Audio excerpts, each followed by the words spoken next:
Selamat Advent, saudara-saudaraku. Selamat hari Minggu. Kita kembali akan mendengarkan firman Tuhan. Mari kita berdoa. Damai sejahtera Allah yang melampaui segala akal memelihara hati dan pikiran saudara-saudara di dalam Yesus Kristus Tuhan kita. Amin.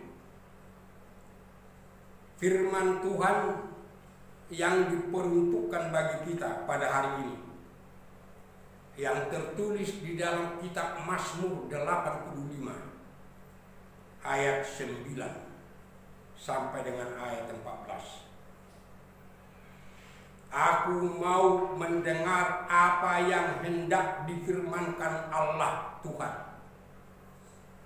Bukankah Ia hendak berbicara tentang damai kepada umatnya dan kepada orang-orang yang dikasihinya, supaya jangan mereka kembali kepada kebodohan.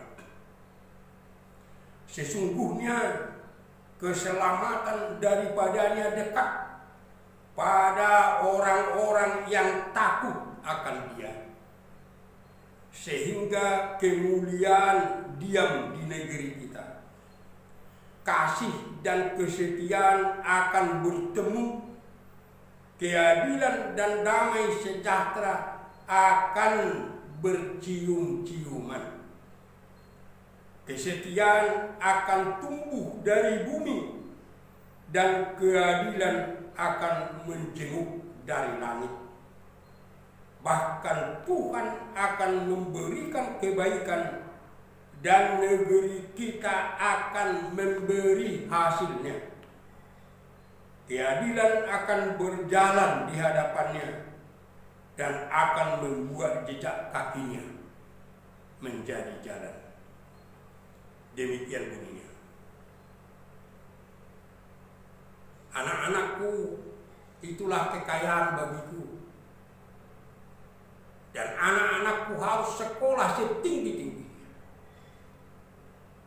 Di dalam bahasa Batak dikatakan anak kokido hamorau diau, ikom mat sekolah setibo-tibo. Itulah prinsip hidup masyarakat Batak. Dan itu bukan hanya mengenai anak laki-laki, tetapi juga mengenai anak perempuan.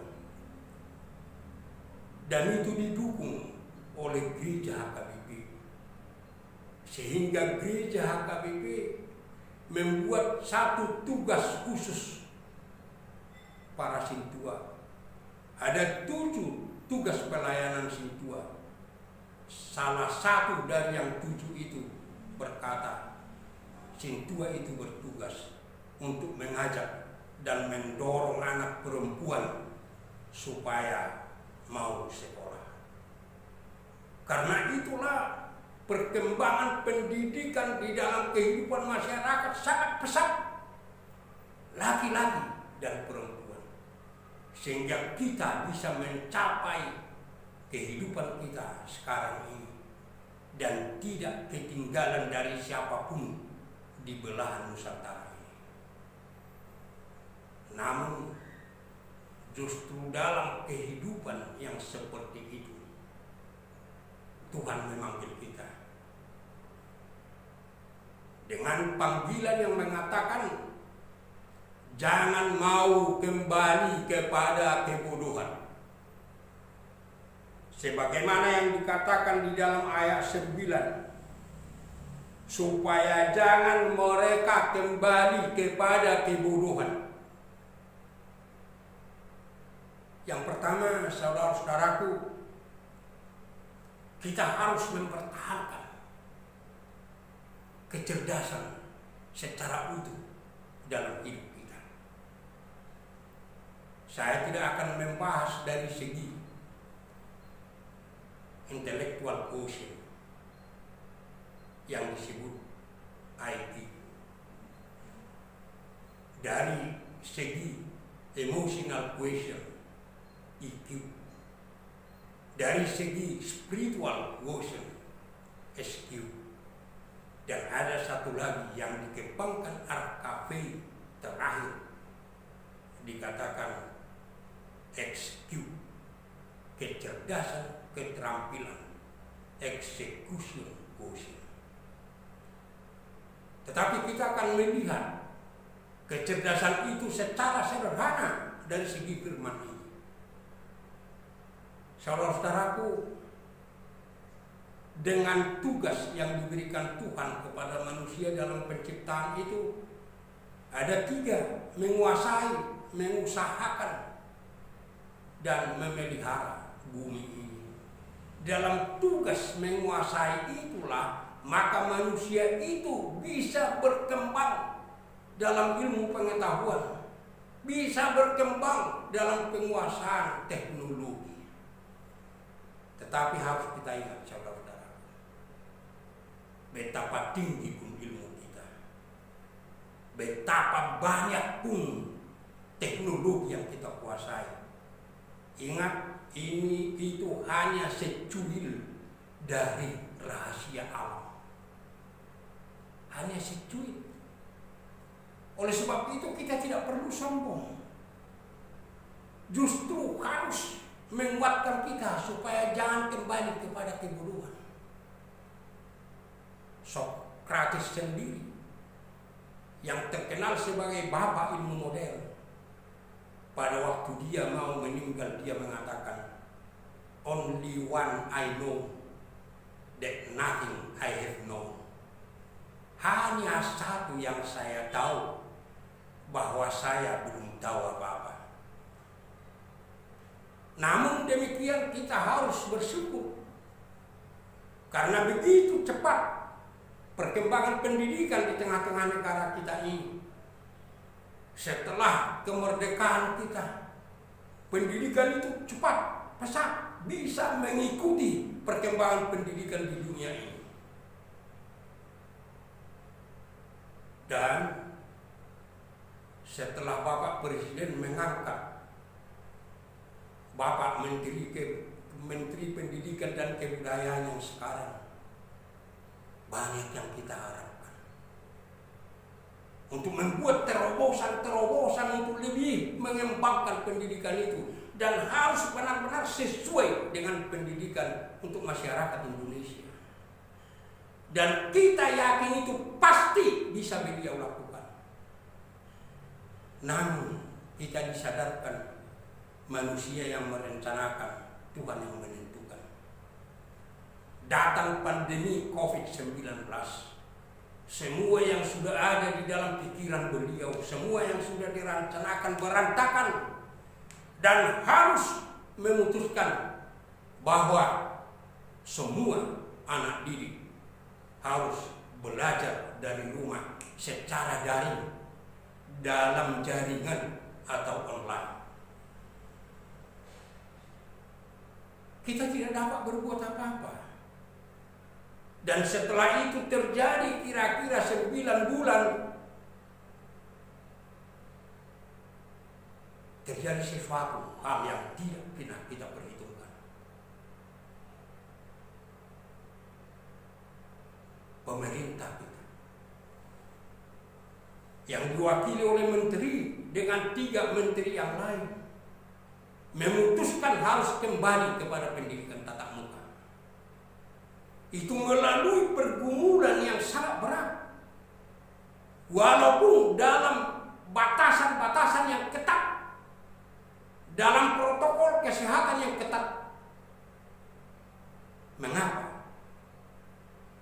Ada beberapa alasan yang dikemukakan, tapi salah satu alasan yang utama menurut saya adalah ditakutkan dengan terus mempertahankan pendidikan daring akan ada missing generation, generasi yang hilang dalam pendidikan, yang mengakibatkan generasi berikut akan kembali kepada kebodohan.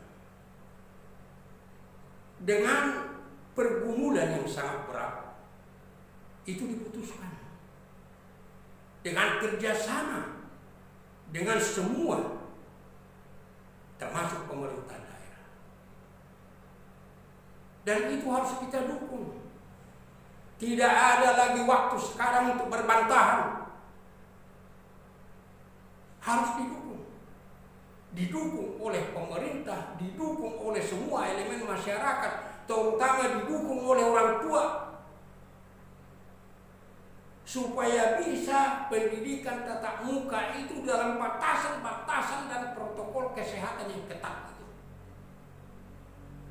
Supaya jangan ada generasi yang sampai kembali kepada kebodohan. Dan itu juga saudara-saudaraku mendorong kita untuk senantiasa belajar dalam hidup kita ini. Tidak ada istilah terlambat atau terlalu tua untuk belajar. Justru terutama yang lansia harus terus belajar. Karena tidak mau belajar, dia akan cepat kembali kepada kebodohan dalam arti memasuki kebingungan. Harus benar-benar supaya kecerdasan yang kita miliki itu tetap kita miliki, dimiliki generasi per generasi untuk seterusnya. Namun saudara-saudaraku, kita harus mengerti bahwa kebodohan dalam pendidikan, kebodohan dalam ilmu pengetahuan bukanlah satu-satunya kebodohan. Ada lagi kebodohan yang paling buruk dari situ, yaitu kebodohan yang merupakan kebalikan dari hikmat dalam kitab Amsal Salomo. Karena semua kitab Amsal Salomo itu berbicara itu mengenai hikmat. Karena bagaimanapun tingginya ilmu manusia itu, apapun yang dia miliki, apapun yang dia lakukan, kalau tidak di dalam hikmat yang dari Tuhan itu semua akan menjadi kesusahan. Akan menjadi kesusahan bagi diri kita, akan menjadi kesusahan bagi diri orang lain. Harus hikmat dari Allah itu. Yang kedua saudara-saudaraku, hikmat yang paralel dengan itu, kebodohan yang paralel dengan itu adalah kebodohan dengan tidak mengenal Allah. Dan inilah kebodohan yang selalu ada di dalam kehidupan umat Israel. Di dalam Yesaya 1 ayat 3, pada pendahuluan daripada nubuatan yang dikatakan oleh Yesaya, dikatakan begini: lembu mengenal pemiliknya, tetapi Israel tidak. Keledai mengenal palungan yang disediakan tuannya, tetapi umatku tidak memahaminya.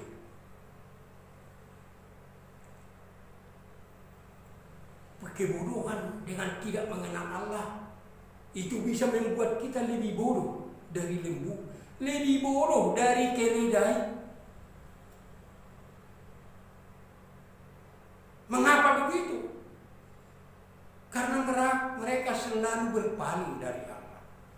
Mereka melupakan Allah, mereka meninggalkan Allah, mereka menyembah ilah-ilah, mereka menyembah berhala-berhala, menyembah dewa-dewa dari bangsa-bangsa lain sekitar mereka. Coba bangsa Allah bisa hidup di dalam kebodohan yang seperti itu. Dan itulah kehidupan dari nenek moyang kita dulu. Nenek moyang kita berbeda dengan bangsa Israel. Mereka memang belum mengenal Allah, karena belum ada yang memberitakan Injil. Sehingga mereka menyembah berhala-berhala, menyembah dewa-dewa, menyembah pohon, menyembah gunung, menyembah sungai, menyembah danau.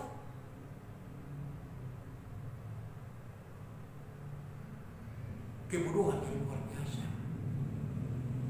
Oleh sebab itu kita harus bersyukur kepada Allah, Karena Allah membebaskan masyarakat Batak di tanah Batak itu dari kebodohan melalui Injil.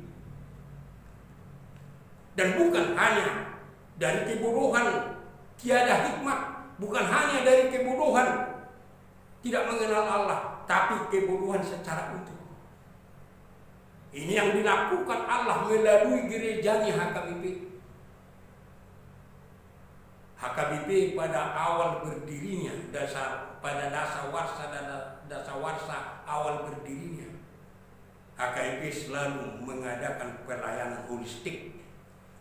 Di mana ada gereja, di situ pasti ada sekolah, pasti ada poliklinik, pasti ada sentra pembangunan ekonomi, yaitu pergunungan. Itu yang membuat kita cepat berkembang dalam kecerdasan yang utuh. Kita harus mensyukuri.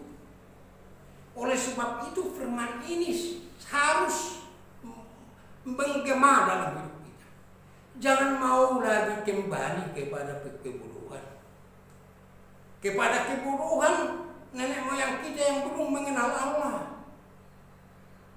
Mau percaya kepada roh nenek moyang, mau menyembah hal-hal lain. Dan jangan mau kembali kepada kebodohan dalam arti memasuki kebodohan modern. Apa kebodohan modern yang tidak mengenal Allah? Manusia menjadi memilahkan pengetahuan. Manusia memilahkan dan mendewakan teknologi. Manusia mendewakan kekayaan. Manusia mendewakan kuasa. Manusia mendewakan kenikmatan duniawi.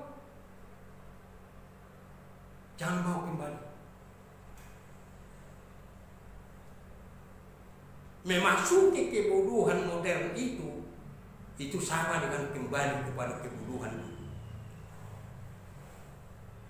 Jangan kita ulangi sikap bangsa itu yang sudah mengenal Allah jadi tidak mengenal Allah. Bagaimana caranya? Di dalam firman ini hanya satu cara, yaitu dikatakan di sini, dengarkan firman Tuhan. Aku mau mendengarkan firman Tuhan. Kalau di dalam bahasa Batak ayat 9 itu jelas dikatakan, Tangihonokku debata ahapedidok.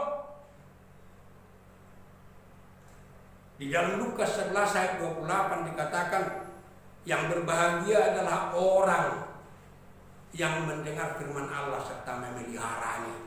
Mendengar dan memelihara. Berarti mendengar firman Allah adalah mendengar, menghidupi, dan memberlakukan serta melakukan.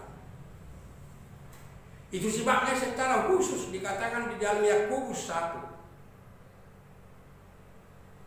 Jangan hanya menjadi pendengar firman, tidak ada gunanya.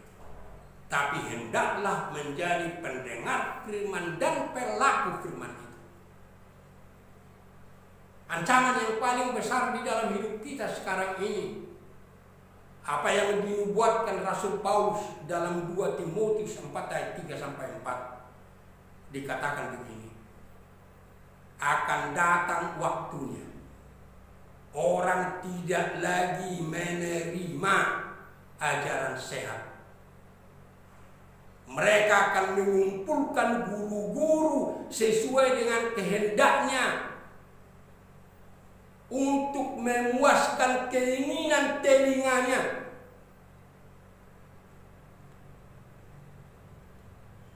Mereka akan memalingkan telinganya dari ajaran yang benar itu dan membuka telinganya kepada dongeng.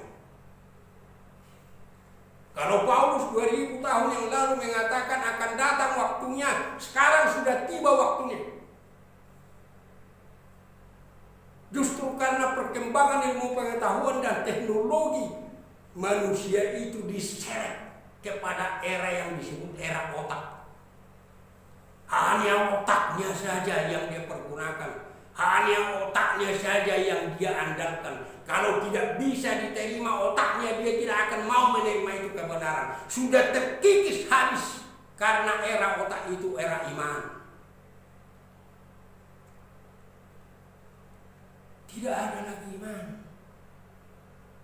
Sehingga bagi orang yang tidak beriman dan hanya mengandalkan otak, firman Tuhan itu hanya sebagai memuaskan keinginan telinganya.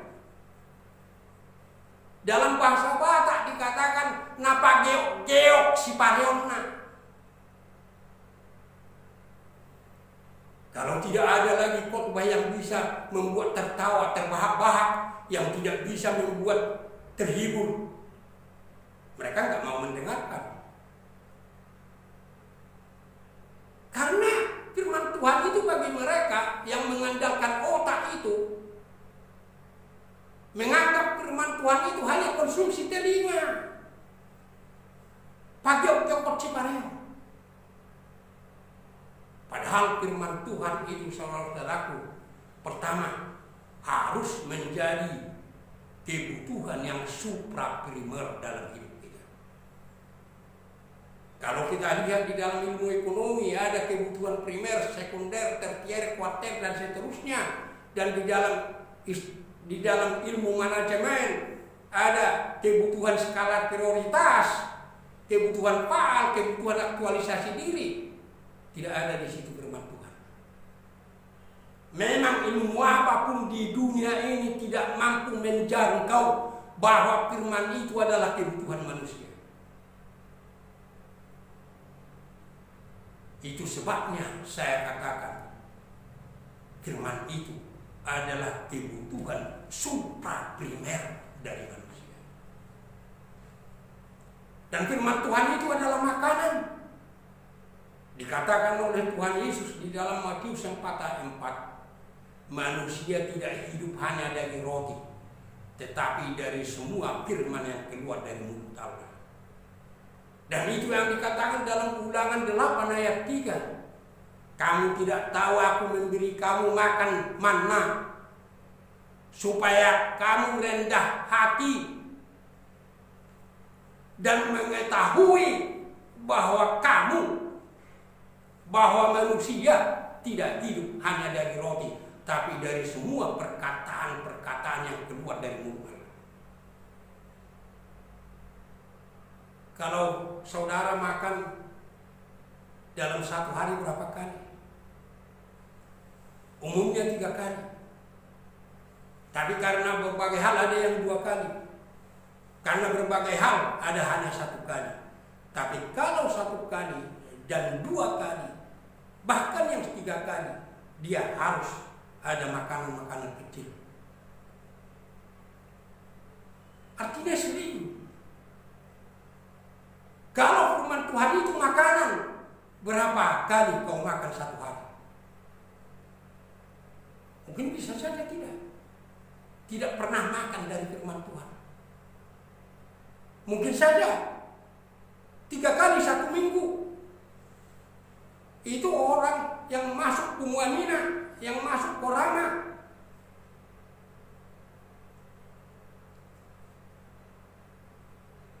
Dan mungkin juga hanya 1 kali dalam 1 tahun, ya Tuhannya pada waktu Natal. Bagaimana bisa bertumbuh? Bagaimana bisa mempertahankan kecerdasan dalam pengenalan Allah itu?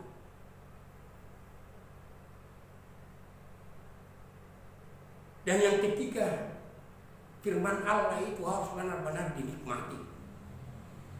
Di dalam Yeremia 15 ayat 16 dikatakan, apabila aku menemukan perkataan-perkataan Tuhan, aku menikmatinya, sebab firman-Mu itulah kegirangan bagiku dan kesukaan hatiku, karena nama-Mu telah diserukan atasku. Masih ada saudara-saudara yang nama Tuhan belum disuruhkan atas dia. Itu terutama dalam baptisan kita. Nama Allah Bapa, nama Yesus Kristus, dan nama Roh Kudus. Oleh sebab itu firman Tuhan itu harus benar-benar nikmat. Jangan karena kenikmatan di dunia ini, jadi kita tidak mau menikmati firman Tuhan itu. Karena dengan kehidupan yang seperti itulah saudara-saudaraku, maka kita akan bisa dituntun seperti yang dikatakan di dalam firman ini, berjalan di dalam jalan Tuhan.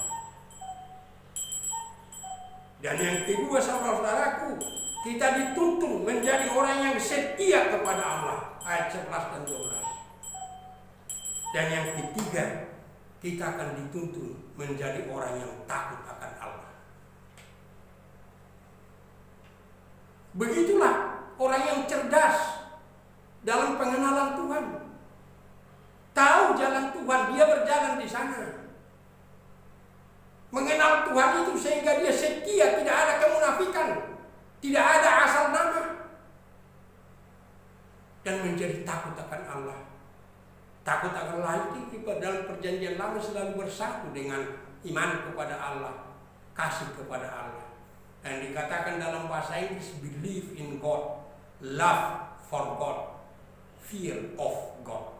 In, for, dan of itu merupakan suatu kesatuan untuk menunjukkan kesempurnaannya. Maka apapun yang dipakai dari istilah itu harus dalam pengertian yang tiga itu. Takut kepada Allah, beriman kepada Allah, mengasihi Allah.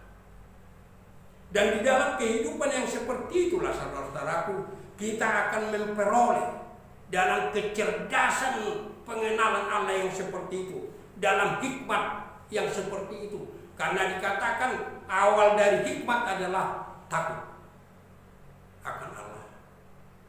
Dikatakan dalam Amsal 1 ayat 7, Amsal 9 ayat 10, ayat 28 ayat 28, Mazmur 111 ayat 10. Berulang-ulang.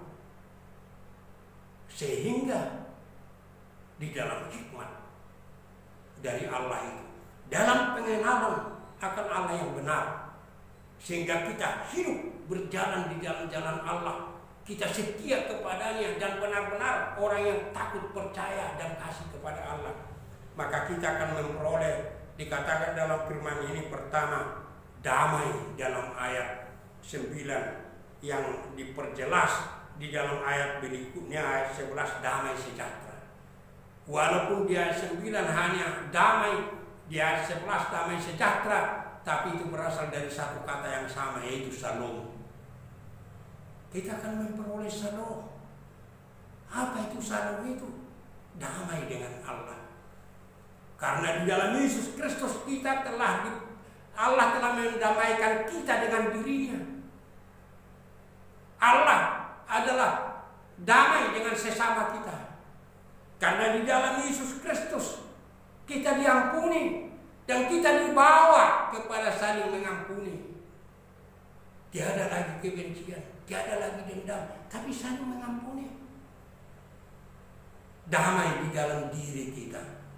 Kita tidak bisa gelisah lagi karena hal-hal dunia ini. Kita tidak bisa gelisah lagi karena tidak menikmati kenikmatan dunia ini.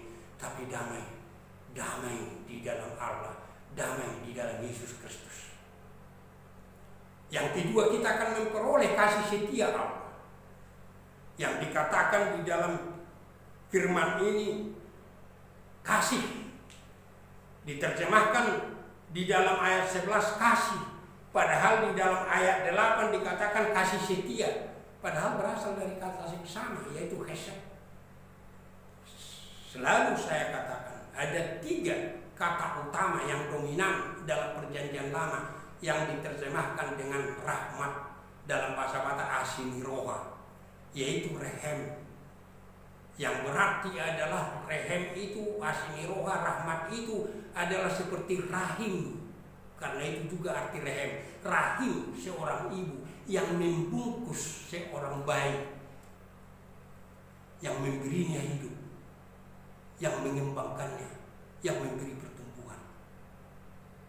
Dan yang kedua adalah tok, yang sebenarnya artinya baik, tapi mau menjelaskan bahwa rahmat Tuhan itu tidak ada yang tidak baik di sana. Tidak ada kekurangannya, tidak ada celahnya. Rahmat Tuhan itu akan sempurna melingkupi hidup kita, sehingga kita benar-benar menjadi anak-anak Tuhan yang hidup dalam kebahagiaan.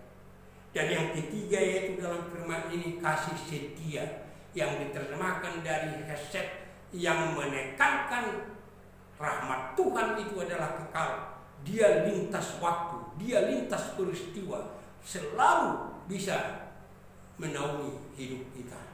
Apapun yang digunakan dalam ketiga istilah itu sama dengan istilah takut tadi, itu mencakup ketiga arti, ketiga kata itu. Yang ketiga dikatakan kita akan memperoleh keadilan, keadilan Allah. Apa itu keadilan Allah? Di dalam Roma 6 ayat 23 dikatakan upah dosa adalah maut. Itu tidak bisa tidak terjadi. Manusia upahnya maut karena dosa. Tapi di dalam Yehezkiel 33 ayat 11 Tuhan mengatakan, aku tidak menghendaki kematian orang berdosa itu, tapi menghendaki mereka bertobat supaya mereka hidup. Bagaimana mempersatukan yang dua itu dengan tetap Allah itu adil? Itulah yang dilakukan oleh Allah dalam Yesus Kristus. Dia mengaruniakan anaknya yang tunggal itu. Yesus rela menderita, rela mati ganti kita karena dosa, sehingga dosa kita ditimpakan kepada Dia. Sehingga Yesus itu mati karena dosa itu adalah upah maut. Tapi kita selamat karena sudah diselamatkan oleh Yesus Kristus. Ini akan menjadi milik kita. Dan yang keempat dalam firman ini, saudara-saudaraku, kita akan menjadi berkat kepada negeri kita. Menjadi berkat kepada negeri kita.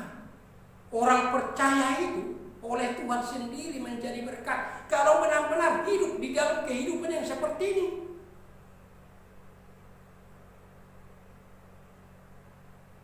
Bisa kita, orang percaya yang benar-benar hidup seperti ini, yang disebut dalam bahasa mengodihon negeri kita ini, supaya COVID-19 itu dihentikan, supaya negeri kita ini bisa berhasil untuk hidup kita, supaya kita menjadi berkat bagi bangsa dan negara kita.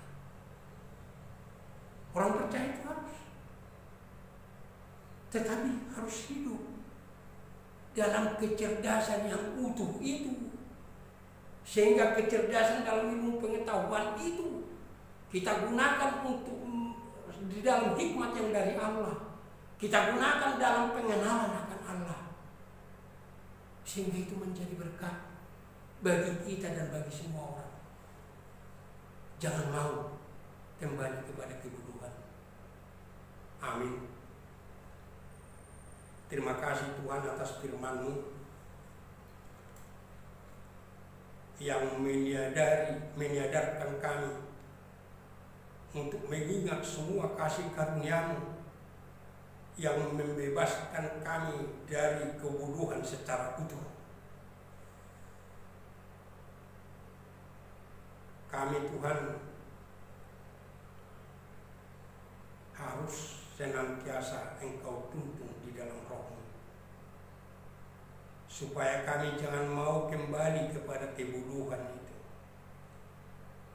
Tolong bangsa kami Tuhan, tolong Menteri Pendidikan dan Kebudayaan kami, tolong pemerintah kami dan Presiden kami, supaya jangan ada generasi yang hilang, yang kembali kepada kebodohan, supaya bisa berjalan pendidikan yang benar-benar membuahkan kecerdasan. Tuntun kami Tuhan, supaya kami tahu bahwa hikmat yang dari Engkau harus mendiami hidup kami, dan kami harus senantiasa tetap di dalam pengenalan akan Engkau, supaya kami Tuhan memperoleh anugerah-anugerah yang Engkau berikan di dalam Yesus Kristus Tuhan kami, dan bahkan kami menjadi berkat kepada negeri kami, bangsa kami Tuhan. Namun kami mohon, bukan karena kami Tuhan setelah bertobat, bukan karena kami sudah tetap dalam kecerdasan yang utuh itu, tapi hanya karena kasih-Mu Tuhan. Hanya karena nama-Mu yang kudus itu. Selamatkan bangsa kami ini dari pandemi ini dan pulihkan. Selamatkan semua gereja-Mu dari pandemi ini dan pulihkan, supaya hidup tetap sebagai tubuh Kristus yang senantiasa memuji dan memuliakan nama-Mu.